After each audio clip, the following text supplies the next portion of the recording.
So we're going to do a rough run through for the creative team, which will give them a chance to see where we are and the staging of the piece. As the writer, the run-through is important because you get to see the shape of the show as it stands and check if the story works. Is it exciting and does it have the right pace all the way through? The run-through is really useful for me. It's useful for everybody, but it's useful for me to to try and conjure up in my head what the images might look like. So I've got an idea of what I'm going to try and show.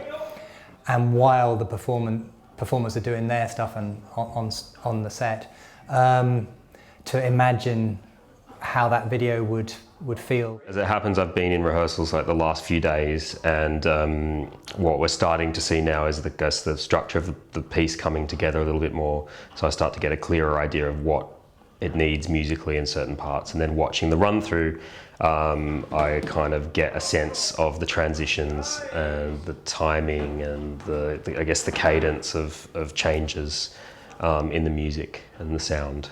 So I'll get a better idea of that.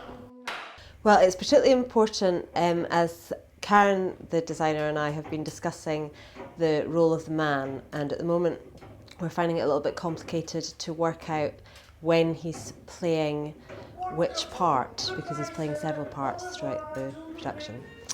So we need to devise a way of using costume, and it has to be obvious to the audience. So this afternoon we're going to look at that. This is a sketch of everything we've done.